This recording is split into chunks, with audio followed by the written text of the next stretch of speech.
So hello everyone, welcome back to my new another blog. আজকে আমরা যাব একটি সুন্দর জায়গায়, সেটা হচ্ছে বাওয়াল ন্যাশনাল পার্কে। সো সেজন্য আমি আমার বন্ধু মিলে রেডি হয়ে গেলাম এবং আমরা যাইতে লাগলাম। সো আমিও যাব, আমার বন্ধু যাবে এবং হচ্ছে আমার কয়েকজন কলিগ যাবে সাথে। সো এই হচ্ছে সবার অবস্থা। তো সময় কম, না হলে সবার ইন্ট্রোডিউস করে দিতাম। এবং হচ্ছে আমরা অটো ধরে এখন হচ্ছে আমার মেন রোডের কাছে যাব। সো একটি বিশেষ কথা হচ্ছে, আজকের এই ঘোরাঘুরি প্ল্যানিংয়ের জন্য বাজেট হচ্ছে মাত্র 1,000 টাকা। এই 1,000 টাকা দিয়ে আমরা 9জন মানুষ আজকে একটা ছোট্ট ট্যুর দিব। সো এই জন্য আমরা প্রথমেই নিয়ে নিলাম একটা অটো। সো অটোতে করে আমরা একজনের কমলা নিয়েছিল। সো এই কমলাটা 9জনে ভাগ করে খাইলাম। দেন হচ্ছে রাস্তার মাঝখানে আরেকজনকে রিসিভ করে নিলাম। সো এই অটোর ভাড়া হচ্ছে, আমি বলে রাখি, অটোর ভাড়াটা হচ্ছে জনপ্রতি 10 টাকা করে। সো আমরা যেই লোকেশনে থাকি ওই লোকেশন থেকে মেইন রোড পর্যন্ত যাইতে 10 টাকা করে রাখছিল। সো এই ক্ষেত্রে এইখানে আমরা অটোটা ফুরিয়ে উঠছিলাম 120 টাকা দিয়ে। সো এইখানে 120 টাকা লাগলো। দেন হচ্ছে আমরা ময়মনসিংহ টু ঢাকা রোডের পৌঁছে গেলাম। সেই রোডে গিয়ে আমরা অনেকক্ষণ যাবত দাঁড়িয়েছিলাম, গাড়ি পাচ্ছিলাম না। দেন হচ্ছে গাড়ি পাইলাম এবং সবাই বসে পড়লাম। এবং হয়তো 1-2জন দাঁড়িয়ে দাঁড়িয়ে থাকা লাগছিল, কারণ হচ্ছে আমাদের ময়মনসিংহ রোডের অবস্থা এরকমই সবসময় হয়। আমরা থাকি হচ্ছে গাজীপুরের একটু পিছনে, সেটা হচ্ছে গড়গড়িয়া মাস্টার বাড়ি। গড়গড়িয়া মাস্টার বাড়ি থেকে গাজীপুর যাইতে ভাড়া লাগে মাত্র 50 টাকা, এবং আমাদের লোকেশনে যেতে সময় লাগবে মাত্র 30 মিনিট। সো গাড়ির মাঝখানে এই দেখেন ফ্যানের কি অবস্থা ছিল, একদম বাজে অবস্থা। সো ওই জন্য সবাই মিলে একটু হাসাহাসি করলাম এবং রাস্তার সুন্দর সাইড দিয়ে প্রকৃতি দেখতে দেখতে এবং মজা করতে করতে আমরা পার্কে পৌঁছে গেলাম এবং সবাই মিলে নামলাম। এবং এটা হচ্ছে মূলত Mymensingh to Dhaka route, highway route. এই রুট ধরে আপনারা আসতে পারবেন যদি আসতে চান। আর একটু ইনফরমেশন আপনাদের দিয়ে রাখি, বাওয়াল জাতীয় উদ্যান বাংলাদেশের অন্যতম একটি বিখ্যাত প্রাকৃতিক বনাঞ্চল। এটি ঢাকার কাছেই গাজীপুর জেলায় অবস্থিত এবং শহরের ব্যস্ততা থেকে একটু দূরে প্রকৃতির মাঝে সময় কাটানোর জন্য এটা খুবই জনপ্রিয়। আপনারা যদি এর অবস্থান জানতে চান তাহলে হচ্ছে সেটি হচ্ছে গাজীপুর জেলায় ঢাকা বিভাগের মধ্যে পড়েছে এবং ঢাকা শহর থেকে এর দূরত্ব হচ্ছে প্রায় 40 কিলোমিটার উত্তরে, এবং ঢাকা ময়মনসিংহ মহাসড়কের পাশে এটি অবস্থিত। এবং এর ইতিহাস যদি আপনারা জানতে চান, এর ইতিহাস জানতে গেলে আপনাকে বলতে হবে বাওয়াল জাতীয় উদ্যান মূলত বৃহত্তর মধুপুর শালবনের অংশ ছিল। এক সময় এই এলাকা বাওয়াল জমিদারের অধীনে ছিল। এখানে প্রচুর শালবনের গাছও ছিল। বাংলাদেশ স্বাধীন হওয়ার পর বন সংরক্ষণ ও মানুষের বিনোদনের জন্য সরকার এই এলাকাকে জাতীয় উদ্যান হিসেবে গড়ে তোলার উদ্যোগ নেয়, এবং সেটা হয়েছে 1974 সালে বাওয়াল এলাকাকে জাতীয় উদ্যান হিসেবে প্রতিষ্ঠিত নেওয়ার উদ্যোগের মাধ্যমে। এবং এটি চূড়ান্ত রূপ লাভ করেছে 1982 সালে। এটি আনুষ্ঠানিকভাবে জাতীয় উদ্যান হিসেবে ঘোষিত হয়। এবং আপনারা জানে আনন্দিত হবেন যে এই বনটির মোট আয়তন হচ্ছে 5,022 হেক্টর এবং মূল সংরক্ষিত অংশ হচ্ছে 940 হেক্টর। এবং বিশেষ বিশেষ গাছ হচ্ছে এই জঙ্গলের মধ্যে শাল গাছ আছে, গাজারি গাছ আছে, কাঁঠাল গাছ আছে, বিভিন্ন ঔষধি গাছ আছে, ঝোপঝাড় এবং লতা ও ঘাস জাতীয় উদ্ভিদ এখানে অনেক রয়েছে। এখানে শতাধিক প্রজাতির উদ্ভিদও রয়েছে। যদি বলেন প্রাণীর কথা, তাহলে আমরা যদিও এখানে বাঘ, চিতা, হাতি, ময়ূর এবং সাম্বার বা কালো চিতা এগুলো কিছুই পাইনি, কিন্তু এগুলো সবগুলোর ছবি ওখানে টাঙানো ছিল। মূলত বাঘ, চিতা, হাতি এগুলা এখানে নাই, সম্ভবত ময়ূর আছে, সাম্বার, হরিণ আছে, অথবা কালো চিতাও আমি দেখি নাই, ছবি টাঙানো দেখছিলাম। যাই হোক, এবং স্তন্যপায়ী প্রাণীর মধ্যে আছে বিভিন্ন ধরনের পাখি আছে, সরীসৃপ আছে, উভচর প্রাণী আছে। এবং আপনারা যদি কেউ এখানে আসতে চান তাহলে পিকনিক স্পট করতে আসতে পারেন। কৃত্রিম লেক আছে, বসার ব্যবস্থা আছে, বিশ্রামাগার আছে, নৌকা বা প্যাডের আছে, সবই আছে।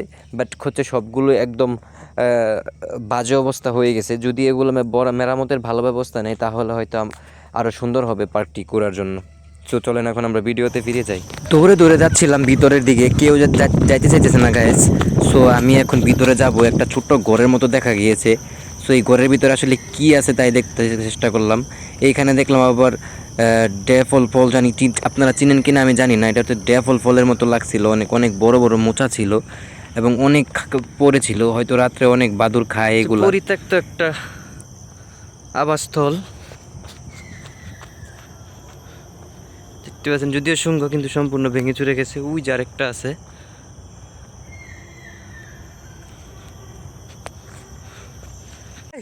আমি ভয় পাইছি। অন্য অন্য বাঙ্গা বাড়ি, এত বড় বড় ডেফল ফল। ডেফল ফল চিনো না?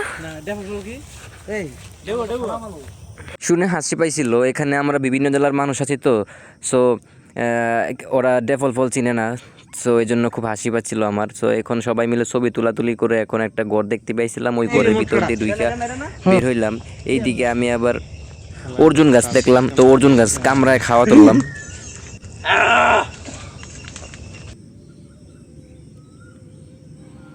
আর একটা কথা না বললেই নয়, সেটা হচ্ছে যে আমরা সবাই এইখানে ঢুকছিলাম 20 টাকা করে টিকিট কেটে। সো 9 জনের 180 টাকা রাখছিল টিকিট কাটে। সো 20 টাকার টিকিটে আসলে এর থেকে ভালো কিছু আশা করা যায় না। আর যেতটুকু ঘুরছি সবচেয়ে বড় কথা হচ্ছে আমাদের মাইন্ড রিফ্রেশ করা, সেটাই বড় কথা। সো এখন এসে পড়লাম, একটা গড় দেখতে পেলাম, গড়টা অনেক পুরনো। সো আমার খুব কৌতূহল থাকলো আসলে কী আছে এর ভিতরে। সো গাইস আপনাদের দেখিয়ে দিলাম যে আসলে এর ভিতরে কী আছে, কিছুই ছিল না, অনেক পুরনো হয়ে গেছে এবং মেরামতের আশায় আছে আসলে এই গড়গুলা। সো এই মুহূর্তে সবাই আসলে কনফিউশনে পড়ে গেছিলাম, অনেকগুলো রাস্তা, তো কোন দিক দিয়ে কোথায় যাব কিছুই বুঝতে পারছিলাম না। সো আমি দূর থেকে একটা বাংলো দেখতে পেয়েছিলাম। সো সেই বাংলো দেখতে গিয়ে কেউ দেখতে রাজি না, কেউ যাবে না তো কষ্ট করে। সো আমি দৌড় পাইরে গেলাম, যাওয়ার পরে গিয়ে দেখলাম যে আসলে বাংলোটার সামনে লেখা ছিল যে অনুমতি ছাড়া প্রবেশ নিষেধ। সো ওই জন্য আমি খুবই মন খারাপ করে গেলাম এবং এত কষ্ট করে আসার পরেও দেখতে পেলাম না। যাই হোক গাইস, আপনাদের দেখাইতে পারলাম, এটাও অনেক কিছু। মূলত আপনাদের দেখানোর উদ্দেশ্যে ওইখানে গিয়েছিলাম, বাট দেখাইতে পারলাম না। বাট আপনাদেরকে জুম করে একটু দেখানোর চেষ্টা করলাম। বাংলোটা সুন্দর ছিল, হয়তো ভিতরে ঢুকলে একটু ভালো করে বসতে পারতাম। যাই হোক, কেউ আপ্যায়ন না করলেও বসতে তো পারতাম। বাস আশেপাশে একটু দেখে আসতে বললাম। এদিকে এটা দেখতে পেলাম একটা সুন্দর একটা কী বলে ব্রেঞ্চ রাখা ছিল। যদি পরিষ্কার থাকতো তাহলে ওইখানে বৈশা দুই একটা ছবি তুলতাম, ভালোই লাগতো। তো এখন দেখতে পেলাম এই জঙ্গলের সুন্দর একটা উদ্ভিদ, সেটা হচ্ছে এই বেত গাছ। অ্যাকচুয়ালি আমি চিনি না বেত গাছ কোনটা, কারণ আমি এর আগে কোনো দিন বেত গাছ দেখি নাই। বাট ওরা আমার সাথে যারা ছিল ওরা সবাই বলতেছিল যে এটা হচ্ছে বেত গাছ। তো ওই যে যতগুলা গাছ দেখতে পাচ্ছেন এগুলো হচ্ছে সবই বেত গাছ ওদের ভাষ্য অনুযায়ী। বাট অ্যাকচুয়ালি আমি চিনি না, যদিও এই প্রথম দেখা সাক্ষাৎ পেলাম। এইদিকে আবার সবাই কনফিউশনে পড়ে গিয়েছিল কোথায় যাবে, কোন রাস্তা ধরবে। সো কনফিউশনে পড়তে আমরা গেলাম, একটা রাস্তা ধরে হাঁটতে লাগলাম এবং যেই দিকে মন চাইলো ওই রাস্তা ধরেই গেলাম। যাওয়ার পরে আমরা হচ্ছে একটা ওয়াশরুম দেখতে পেলাম এবং ওয়াশরুমটা হয়তো তালা মারা, এর তদারকি কেউ করছে না। যেহেতু এত বড় একটা জঙ্গল, সো এই জঙ্গলের মধ্যে এরকম করবে এটাই স্বাভাবিক। সো হাঁটতে আমরা আবার একটা ছোট্ট ব্রিজের সামনে চলে আসলাম এবং ব্রিজের মাঝে গিয়ে দেখলাম যে একটা ছেলে একটা মেয়ে হচ্ছে গান গাচ্ছিল। সো এত বড় জঙ্গলের মধ্যে তারা দুইজনে এখানে গান গাচ্ছিল, ব্যাপারটা অন্যরকমই লাগলো কিছুটা। সো এখন আমাদের মাঝখান থেকে ওই ব্রিজের নিচে হচ্ছে ওই পাশ দিয়ে পানি আসতেছিল, যে পানিটা দেখতে খুবই সুন্দর লাগতেছিল। সো একজন নেমে পড়লো, নেমে হচ্ছে ওইটা জিনিসটা এনজয় করলো, আমরা বাহবা দিলাম। বাস এইখানে আবার আরেকটা ব্রিজের সামনে এসে দেখি যে একবারে বাজে অবস্থা করে রাখছে মানুষ। সো পুরো জঙ্গলের মধ্যে এই একটা গাড়ি দেখতে পেলাম। এখন এই গাড়িটা হচ্ছে আপনারা কখন দেখতে পারবেন, যখন হচ্ছে আপনারা ঢুকবেন, তখন ঢোকার পরে হচ্ছে এই গাড়িগুলো দেখতে পারবেন, যেগুলো আপনাকে 200, 250 বা 300 টাকা দিলে আপনাকে পুরো জঙ্গলটা ঘুরাবে 1 ঘন্টা কিংবা 1.5 ঘন্টার জন্য। সো আমরা যেহেতু অনেক মানুষ ছিলাম, সো সেক্ষেত্রে চিন্তা করলাম যে কেন আমরা গাড়ি নিব, আমরা হেঁটে হেঁটেই দেখবো। সো এদিকে আরেকটা বাংলো দেখলাম, আবার আসলাম। সো জঙ্গলের মাঝখানে এরকম বাংলোগুলো দেখতে আমার খুবই ভালো লাগছিল এবং আমি সেটা এনজয় করছিলাম। সো এখন হচ্ছে আমাদের একজন ছবি তুলতেছিল আর আমি তাকে হাসানোর চেষ্টা করতেছিলাম। পুষ যে দিছে গাইস, দেখা যায় না, পাগলা ব্রো, আল্লাহ রে আল্লাহ, আল্লাহ রে আসলে ব্যাচেলার লাইফে ঘোরাঘুরিটা হচ্ছে বেস্ট, আর হচ্ছে ছবি তোলাটা হচ্ছে নেশা। সো আমরা সবাই মিলে ছবি তুললাম এবং খুবই সুন্দর সুন্দর ছবি তুলছিলাম সবাই। সো এই মুহূর্তে আমরা দেখতে পেলাম একটা সুন্দর একটা জায়গা, সেটা হচ্ছে এই দেখেন পুকুরের মাঝখানে লেকের উপরে হচ্ছে মাচা বানাইছিল এবং মাচার উপরে এই লেখাটা ছিল, সেটা আমি আর পড়লাম না, আপনারাই পড়ে নেন গাইস। খুবই বাজে একটা লেখা ছিল। সো সব কিছু সুন্দরই লাগছিল। এই লোকেশনে এসে সবাই কয়েকটা ছবি তুলতে পারছিল এবং খুব ভালো ভালো ছবি উঠছিল। তো যাই হোক, সবাই মিলে এইখানে ভালো ভালো ছবি তোলার পরে আমরা অন্য লোকেশনে চলে গেলাম এবং এখানে একটা বিশেষত্ব হচ্ছে এখানে মোটামুটি সব জায়গাতে একটু ভালো লাগছিল এবং উঠার সময় খুব একটু বাজেই লাগছিল, কারণ হচ্ছে উঠার সময় এখানে অনেক কাদা ছিল এবং অনেক কষ্ট করে উঠছিলাম, একদম জুতা মোতার অবস্থা শেষ হয়ে গিয়েছিল, কারণ হচ্ছে অনেক কাদা। এবং গুটি গুটি পাও দিয়ে সবার সাথে সাথে আমি যেতে লাগলাম। সবাই আমাকে ফালিয়ে রেখে খালি বারে বারে চলে যায়, কিন্তু আমি সবার পিছনে থাকি। এইখানে আবার এসে দেখি যে সাবধানে চলাফেরা করুন, এখানে বিভিন্ন প্রজাতির সাপ রয়েছে, কিন্তু বাস্তব কথা হচ্ছে আমরা কোনো সাপই দেখতে পেলাম না। আবার ওই সাইনবোর্ড ধরে আবার সবাই ছবি তুলতে লাগলো।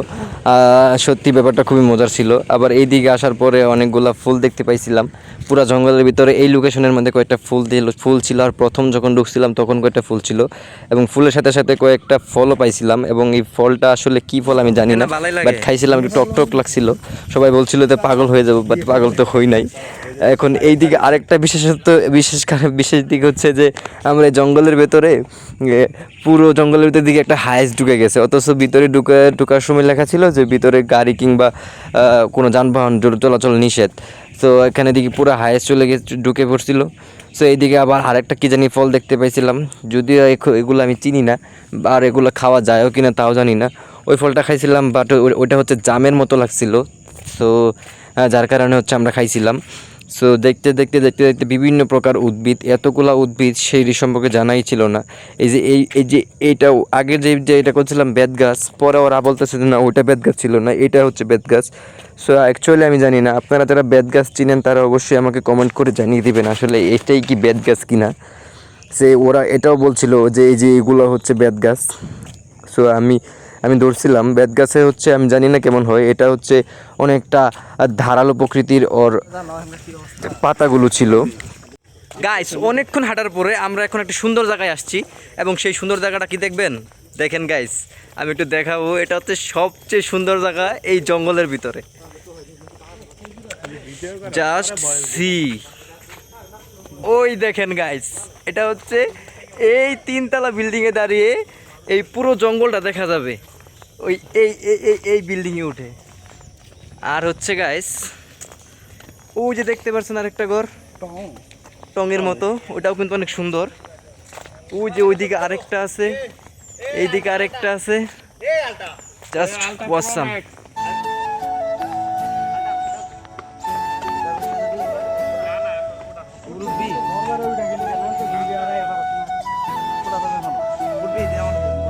আমি তো অবশ্যই উঠবো।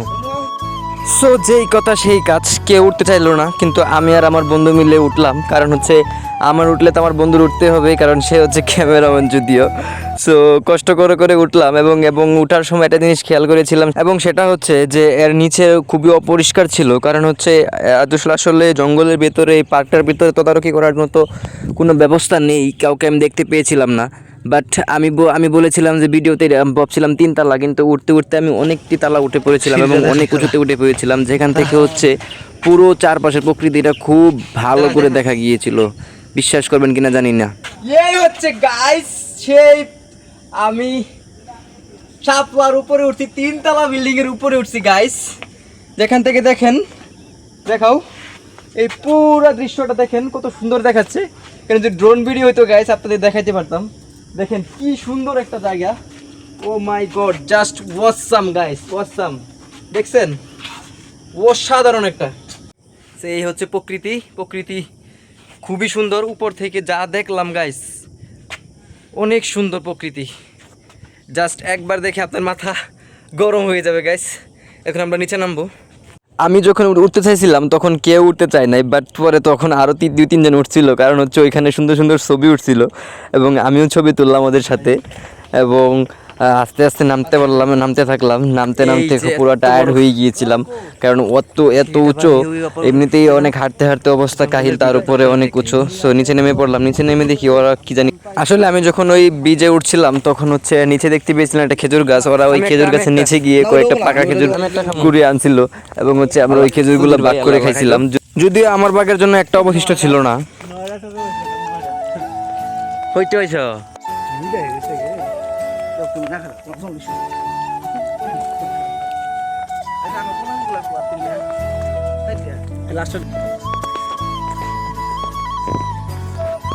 ওই কোকাকোলা টয়লেট পাইছি, এই যে কোকাকোলা টয়লেট। আসলে অ্যাকচুয়ালি ওইটা টয়লেট কিনা জানি না, বাট দেখে এমন মনে হয়েছিল যে না আসলে এটা টয়লেট মনে হয়। বাট অ্যাকচুয়ালি আসলে কী আছে কাছে গেলেই বোঝা যাইতো, কিন্তু এত জঙ্গল আর এত ঝোপঝাড়ে ভরা যাইতে অবশ্য ভয়ই লাগতেছিল। দেন হচ্ছে আমরা একটা ছোট পার্ক দেখতে পাইছিলাম। আজকে হয়তো শুক্রবার, যার কারণে হইলো আর কি, হয়তো ওইটা তালা মারে রাখছে, কোনো দর্শনার্থী নাই, আমরাই কয়েকজন গিয়েছিলাম। এবং আশেপাশে যেহেতু আমাদের সন্ধ্যা হয়ে আসতেছিল, তাই মোটামুটি একটু একটু ভয়ও লাগতেছিল যে আসলে এত গহীন জঙ্গলের ভিতরে কিছু হয় কি না, কিন্তু অ্যাকচুয়ালি আসলে এরকম কিছু হয় নাই, বাট এরকম হইলেও হতে পারতো। তো এই জন্য আপনারা যখন যাবেন তখন হচ্ছে একলা একলা কখনোই যাবেন না, কাউকে সাথে নিয়ে যাবেন। সো এইদিকে আবার আমাদের একজন প্রস্রাব ধরছিল, প্রস্রাব শেষ করলো। তো এইদিকে দেখতে পেলাম আবার রজনীগন্ধা ভিআইপি বিশ্রামাগার। ভাবছিলাম হয়তো এতক্ষণ পরে যে স্বস্তি দেখা পেলাম এবং ভিআইপি কিছু পাবো, বাট ভিআইপি তো দূরের কথা, যে একটা টঙের দোকান পাইছিলাম। কিন্তু কথা হচ্ছে এতক্ষণ ঘোরার পরে এত প্রাণী তৃষ্ণা পাইছিল, যার ফলে হচ্ছে এই টঙের দোকানটা হচ্ছে আমাদের কাছে অনেক ভালো লেগেছে। এবং হচ্ছে 30 টাকার 35 টাকার পানি আমরা 50 টাকাতে কিনে খাইছিলাম, 15 টাকা বেশি। এবং 35 টাকার আইসক্রিম আমাদের কাছে রাখছিল হচ্ছে 40 টাকা কইরা। সো সেই দিক থেকে মানে সব কিছু একটু পাশে বেশি বেশি রাখছিল, যদিও কিছু করার নাই, কারণ জঙ্গলের ভিতরে এরকমই দাম রাখবে, এটাই স্বাভাবিক।